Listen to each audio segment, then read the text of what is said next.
დღის მთავარ პოლიტიკურ თემებს განვიხილავთ ჩვენ სტუმრებთან ერთად მივესალმები ქართული ოცნების წევრს ბექა დავითულიანს, რომელიც პირდაპირ ეთერში გვერდება პარლამენტიდან. ბატონ ბექა, საღამო მშვიდობის, მადლობა გადაცემაში მონაწილეობისთვის. მართალია კენჭისყრა გუშინ შედგა იმპიჩმენტის პროცესის, მაგრამ ეს თემა რასაკვირველი არ კარგავს აქტუალობას და სწორედ ამით უნდა დავიწყოს საუბარი, რა სამართლებრივი და პოლიტიკური შედეგი დადგა გუშინდელი დღის შემდეგ. შექმნილი ვითარების ფონზე როგორ უნდა გაგრძელდეს საკანონმდებლო აღმასრულებელ ხელისუფლებასა და პრეზიდენტ შორის ურთიერთობა. გულისხმობ როგორც საგარეო ურთიერთობების წარმართვას, ასევე იმ სხვა უფლებამოსილებების შესრულებას, რაც არის კონსტიტუციით გათვალისწინებული, იქნება ეს კანონების ხელმოწერა თუ სხვა.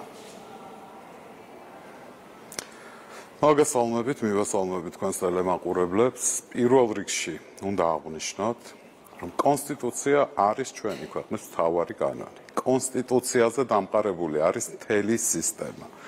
ამ სისტემის უმთავრეს დოკუმენტის დარღვევაზე თუ არ მოხდა რეაგირება, ეს ნიშნავს, რომ სისტემის ყველა დანარჩენ ნაწილს შეექმნება პრობლემა. ეს იყო ამოსავალი წერტილი, როდესაც უმრავლესობამ გადაწყვიტა, რომ ამ დარღვევაზე რეაგირება იყო აუცილებელი. ამის შემდეგ ქართული ოცნების თავმჯდომარე გამოვიდა, ჩაატარა ბრიფინგი და თქვა პირდაპირ, რომ იმიტომ, რომ სალომე ზურაბიშვილს პირდაპირ, როდესაც უწერია, რომ არ შეუძლია საგარეო წარმომადგენლობის განხორციელება მთავრობის ნებართვის გარეშე, მას არ ჰქონდა ეს ნებართვა, მაინც წავიდა და ჩაატარა ვიზიტები და თქვა, რომ ასე გააგრძელებდა, სისტემას არ ჰქონდა დარჩენილი არავითარი სხვა გზა გარდა რეაგირების. ეს რეაგირება იქვე იმავე ბრიფინგზე ითქვა, რომ არ მოიტანდა იმპიჩმენტს როგორც შედეგს, არამედ ეს იქნებოდა უბრალოდ პროცესი, რომელიც იმპიჩმენტით ვერ დამთავრდებოდა. ამიტომ გაცხადებული იყო ეს დაახლოებით ერთი თვის წინ უკვე, რომ ეს ყველაფერი ესე მოხდებოდა და ესე დასრულდებოდა. ჩვენ სხვა რაბერკეტი გვაქვს, ხო? ჩვენ შეგვეძლო სხვა მიზანი რომ მქონა და ჩვენ შეგვეძლო, რომ გადარწმუნებაზე კოლეგების გვემუშავა რაღაც სხვადასხვა შეხვედრები მოგვეწყო ამ მიზნით და ასე შემდეგ, მაგრამ არავის არ უმუშავია იმისთვის, რომ ვინმე გადაერწმუნებინა, იმიტომ რომ თავისთავად მიზანი იყო რეაგირება კონსტიტუციის დარღვევაზე და არა მაინც და მაინც დაუცილებლად იმპიჩმენტი, რომლისთვის საკმარისი ხმები არ გვქონდა. კი ბატონ, ახლა როგორი იქნება შემდეგი ეტაპი ამ პროცესის დასრულების შემდეგ? სავარაუდოდ როგორიც იყო აქამდე გაგრძელდება ყველაფერი ისევე. დღეს პარლამენტის თავმჯდომარემ პრეზიდენტს ურჩია არ გახსნას ის პანდორას ყუთი, რომელსაც ქვია კონსტიტუციის დაუმორჩილებლობა. მმართველი გუნდის წარმომადგენლებმა დღეს თქვეს ისიც პირდაპირ, რომ კონსტიტუციის ხელახლა დარღვევის ან საკონსტიტუციო სასამართლოს გადაწყვეტილების უგულებელყოფის შემთხვევაში ამას მოყვება შესაბამისი რეაგირება, თუმცა სავარაუდოდ საპრეზიდენტო ვადის ამოწურვის შემდეგ. აი სამართლებრივი ბერკეტების ხსენება, როგორ აიხსნება ბატონ ბექა და პროკურატურაზე მითითება, შეიძლება თუ არა ეს ჩაითვალოს გაფრთხილებად. არა, ნახეთ. ეს არ ყოფილა მითითება. ირაკლი კობახიძეს ტრიბუნალზე დგომისას დაუსვეს კითხვა თუ რა ბერკეტი არსებობს იმისთვის, რომ მომავალში პრეზიდენტმა აღარ დაარღვიოს კონსტიტუცია, ან თუ დაარღვევს რა რეაგირება მოყვება და ირაკლი კობახიძემ უპასუხა, რომ ეხლა ზუსტ პასუხს ვერ გაგცემთ, დაახლოებით ასე, ზუსტ პასუხს ვერ გაგცემთ, არ მახსოვს, როგორ არის სამართლებრივად ზუსტად ეს მუხლები, თუმცა შეიძლება არ გამოვრიცხავ დაახლოებით ეს იყო კონტექსტი, რომ ამას შეიძლება სისხლის სამართლის პასუხისმგებლობაც ახლდეს. ეს იყო მეტი არაფერი, ეს იყო კითხვაზე პასუხი. თორე რეალურად ახლა აქ დეტალებში ჩასვლა და სამართლებრივი შეფასება არ გაუკეთებია. უბრალოდ თქვა, რომ ჩვენ მეტი რაბერკეტი გვაქვს სისხლის სამართლის კოდექსი თუ არის დღესაც იყო ამაზე განცხადებები, რომ თუ ასე გაგრძელდა, სავარაუდოდ შეიძლება ამას მოყვებს გავსი რეაგირება, რაც ჩაგითვალეს თქვენმა პოლიტიკურმა ოპონენტებმა ერთგვარ გაფრთხილებად.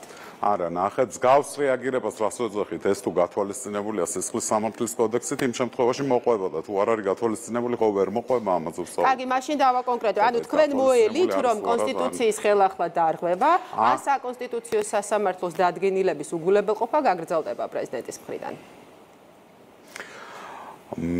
მე ვფიქრობ, რომ ნებისმიერ პასუხისმგებლობის მქონე პოლიტიკური თანამდებობის პირს კონსტიტუციის დარღვევა მიზანმიმართულად არ უნდა სურდეს. შეიძლება ეს ერთხელ შეემთხვა, შეიძლება ფიქრობდა, რომ სხვაგვარი შედეგი ექნებოდა და შეფასება საკონსტიტუციო სასამართლოს მხრიდან ამას, თუმცა საკონსტიტუციო სასამართლომ ცალსახად უთხრა პრეზიდენტს, რომ ეს არის კონსტიტუციის დარღვევა და წესით მას არ უნდა გააჩნდეს სურვილი, რომ მეორედ ასე მოიქცეს. თუმცა არ ვიცი, ახლა მე ვერაფერს გეტყვით ქალბატონის სალომეს ნაცვლად. კარგი, მოდით ახლა გადავიდეთ იმ ნაწილზე, რა სარგებელი ან რა ზიანი შეიძლება მოჰქონდეს ამ პროცესს ან ერთი ან მეორე მხარისთვის, ან რა სარგებელი მართველი გუნდისთვის და როგორი დამაზიანებელი ეფექტი შეიძლება ჰქონდეს ამას პრეზიდენტისთვის, როგორც ამ პროცესის ადრესატისთვის. ხომ არ შეიძლება ეს ყველაფერი გახდეს დამაზიანებელი ქვეყნისთვის, ქვეყნის ინტერესებისთვის და თავად მართველი გუნდისთვის, რომელსაც მოგიწევთ ახსნათ მათ შორის ქვეყნის ფარგლებს გარეთაც, რომ ეს პროცესი იყო მოტივირებული სწორედ სამართლებრივი რეაგირებით და მაგალითად პრეზიდენტის და რადიკალურ ოპოზიციას შორის კავშირის ლუსტრაციის დასადასტურებლად. მე მგონი საქმე არის ძალიან მარტივად. რა თქმა უნდა, როდესაც ქვეყნის პირველი პირი სიმბოლური, მაგრამ მაინც პირველი პირი არღვევს კონსტიტუციას, ეს უკვე არის ქვეყნის ინტერესებისთვის პრობლემების შექმნა. ეს წალსახა. როდესაც ამაზე მართველი გუნდი რეაგირებს, ეს არის ქვეყნის ინტერესების დაცვა, იმიტომ რომ გავიმეორებ, სისტემა არის ამ დოკუმენტზე დაფუძნებული. პრეზიდენტი, რომელიც თავისი ქმედებით ცვლის ფაქტიურად არსებულ საპარლამენტო მმართველობას და რაღაც ჰიბრიდულ რეჟიმს გვთავაზობს, რომ როცა უნდა და სადაც უნდა წავა და ვისაც უნდა შეხვდება და რა პოლიტიკასაც უნდა გაატარებს, ნუ ეს ნიშნავს, რომ ეს ქვეყანა საპარლამენტო ქვეყანა აღარ არის მაშინ და ნუ კონსტიტუცია, რომელიც აგერ სულ რამდენიმე წლის წინ მივიღეთ, შეცვლილია. ამას როცა არ უშვებს მართველი გუნდი, ეს არის ქვეყნის ინტერესების დაცვა. ხოლო პრეზიდენტი როცა ცდილობს ამას, ეს არის ქვეყნის ინტერესების დაზიანება. რაც შეეხება ხო ამის საერთაშორისო კონტექსტს. ქვეყნის შიგნით კონსტიტუციის დაცვამ, რა თქმა უნდა, გააძლიერა ქვეყანა და სისტემა. ქვეყნის გარეთ რაც შეეხება, ეს ქვეყნის გარეთ გასარჩევის საქმე ერთის მხრივ არ არის, იმიტომ რომ ქვეყნის შიდა საქმეა და კონსტიტუციურ ინსტიტუტებს შორის ურთიერთობის საკითხია, მეორეს მხრივ კონსტიტუციის დარღვევას თუ რეაგირება არ მოყვება, ეს ქვეყნის გარეთაც იმიჯს აზიანებს, რა თქმა უნდა, მთლიანად სახელმწიფოს, იმიტომ რომ ნებისმიერი ევროპული ქვეყანა დგას ამ კონსტიტუციებზე და ისინი მათი პირველი პირები ვერც კი გაბედავენ საერთოდ რამე მსგავსი საეჭვო ნაბიჯი გადადგან, არათუ ისეთი დემონსტრაციული დარღვევა, როგორც ქალბატონ სალომეს ქონდა. შესაბამისად, შეიძლებოდა ამას მოყოლოდა ძალიან ნეგატიური შედეგი, თუმცა რეაგირებამ შეარბილა, ასე ვთქვათ, ის ნეგატივი, რომელიც შეიძლებოდა ქონოდა ამ კონსტიტუციის დარღვევას. ჩვენ არაერთხელ მოგვისმენია ამ პროცესის წამოწყების შემდეგ განცხადებები იმაზე, რომ ეს ყველაფერი გავლენას მოახდენს, თავის არასასრულ გავლენას საქართველოს ევროინტეგრაციის პროცესზე. ევროკომისიამ უნდა მიიღოს მალე გადაწყვეტილება, ხო, საქართველოსთან დაკავშირებით. მოდით ამაზე მარტივად გიპასუხებთ. აი, დავასრულებ თუ შეიძლება კითხვას. აი, რამდენიმე ევროპარლამენტარის განცხადებაც ვნახეთ, ხომ, ამ პროცესის ანტიკონსტიტუციურობასთან დაკავშირებით. მართალია ეს არიან ის ევროპარლამენტარები, რომელთა მოსაზრებებს თქვენ არ მიიჩნევთ ხოლმე საყურადღებოდ და მათ პირდაპირ თქვენს პოლიტიკურ ოპონენტებთან აიგივებთ, მაგრამ ასეთი ტიპის განცხადებები ალბათ დამეთანხმებთ, რომ გარკვეულ საზოგადოებრივ აზრზე ან თუნდაც აღქმებზე მაინც ახდენს გავლენას. აი, რას უპირისპირებთ იმ აღქმებს, რომელიც ეყრდნობა მაგალითად საკონსტიტუციო სასამართლოს სამი მოსამართლის განსხვავებულ აზრს, ან თქვენი პოლიტიკური ოპონენტების მტკიცებას, რომ პრეზიდენტს ერჩიან სწორედ მისი ძალისხმევისთვის საქართველოს უფრო წინ წასწიოს ევროპულ გზაზე. ეს სხვათა შორის პრეზიდენტმაც იკითხა გუშინ თავის გამოსვლაში, აი, როგორ აუხსნით ხალხს, რომ პროევროპელი პრეზიდენტის იმპიჩმენტს მიეცით ხმაო. ნახეთ, ჩვენი მართველი გუნდის ამოცანაა, რომ მივიღოთ სტატუსი ევროკავშირისგან, რომელზეც არის საუბარი. პრეზიდენტი აცხადებს, რომ მასაც იგივე ამოცანა აქვს. ამავდროულად პრეზიდენტი საპარლამენტო ტრიბუნიდან რამდენიმე თვის წინ აცხადებდა, რომ საქართველოს მისი ხელისუფლება მხოლოდ ფორმალურად ასრულებს რეკომენდაციებს და შინაარსობრივად არაფერს არ ცვლის. იგივე ქალბატონის სალომე სხვა ფორმატებში ამბობდა, რომ საქართველოს ხელისუფლება არ იმსახურებს დაახლოებით ეს იყო და ქართველი ხალხი იმსახურებს. ეს ნიშნავს იმას, რომ მესიჯი ჩვენს ევროპელ კოლეგებთან მიდიოდა ქალბატონი პრეზიდენტის მხრიდან, რომ ხელისუფლება არაფერს აკეთებს და არ იმსახურებს კანდიდატის სტატუსს. შედეგობრივად ეს ნიშნავს იმას, რომ საქართველოს არ იმსახურებს და არ უნდა მიენიჭოს კანდიდატის სტატუსი. სხვას რას ნიშნავდა აბა ეს? ისინი ხელისუფლების მიერ გადადგმულ ნაბიჯებს და რეფორმებს აფასებენ და ამის მიხედვით გვანიჭებენ ან არ გვანიჭებენ ხო სტატუსს გარდა პოლიტიკური მდგენელისა. აქედან გამომდინარე პრეზიდენტი როდესაც ამას ღია ტრიბუნებზე ამბობდა და საიდან გასული მესიჯებიც მისულია რა თქმა უნდა ევროპის დედაქალაქებში ხო იქ რო ჩავიდოდა და დაუჯდებოდა როდესაც წავიდა კონსტიტუციის დარღვევით უცხოელ ლიდერებს და ეთყოდა რომ იცით რა აი თუნდაც ეთქვა რომ მიანიჭათ საქართველოს სტატუსი ის ყველაფერს აკეთებს. ხო დაუსვამდნენ კითხვას რომ მაშინ პარლამენტში რო თქვი რომ ეს მხოლოდ ფორმალურია და შინაარსობრივად არაფერს არ ცვლიან იქ იტყუებოდი თუ აქ იტყუებოდი და რა პასუხს გასცემდა რომ ეხლა თქვენ გატყუებთ თუ პარლამენტის ტრიბუნიდან ვიტყუებოდიო. ამიტომ მისი პოზიციიდან გამომდინარე არაძლევდა მას მთავრობა ლეგიტიმაციას რომ ყოფილიყო წარმომადგენელი ჩვენი ევროპის დედაქალაქებში. ეს არის მთელი ასე ვთქვათ არსი ამ პროცესის.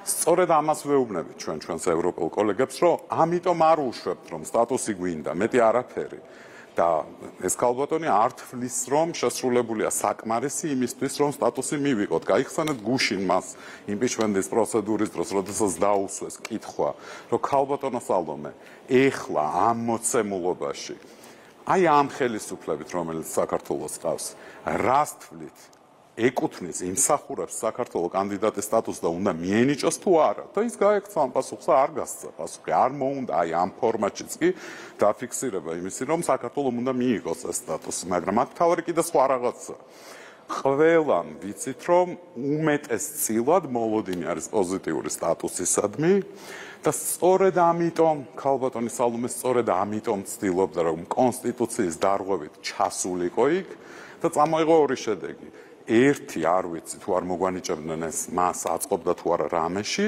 ან მეორე რომ თუ მოგვანიჭებდნენ მას ჩაეწერა ეს პოლიტიკური ქულები სრულიად დაუმსახურებლად იმიტომ რომ წინა პერიოდში როდესაც პირველ ჯერზე უსამართლოდ არ მოგვანიჭეს ეს სტატუსი ქალბატონის სალომეს აქტიურობა ამ სტატუსის მინიჭებასთან დაკავშირებით ჩვენ არ გვინახავს და ეხლა როდესაც ნახა რომ პრაქტიკულად გადაწყვეტილს ვერ ვიტყვი მაგრამ უდიდესწილად მოლოდინი არის რომ შეიძლება მოგვანიჭონ ეს სტატუსი რაღაც თითქოს ქულების მოპოვება და მიწერა უნდა ყველა პოლიტიკურ პლატფორმას თავის იმიჯზე და თავის რაღაც აქტივში ჩაწერა ამ მნიშვნელოვანი გადაწყვეტილების.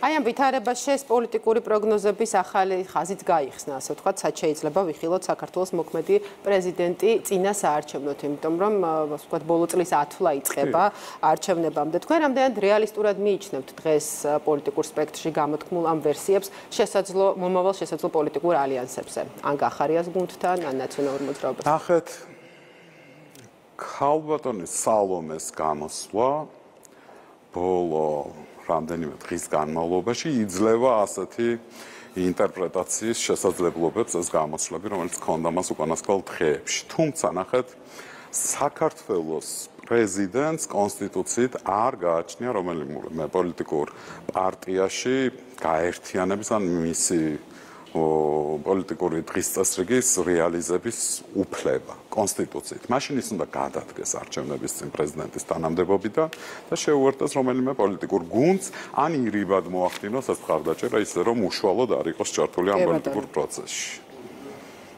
გასაგებია. ძალიან დიდი მადლობა გადაცემაში მონაწილეობისთვის. ჩვენ შეკითხვებს მიმდინარე პოლიტიკურ თემებზე პასუხობდა ბექა დავითულიანი, ქართული ოცნების წევრი. ჩვენ კი განვაგრძობთ გამოშვებას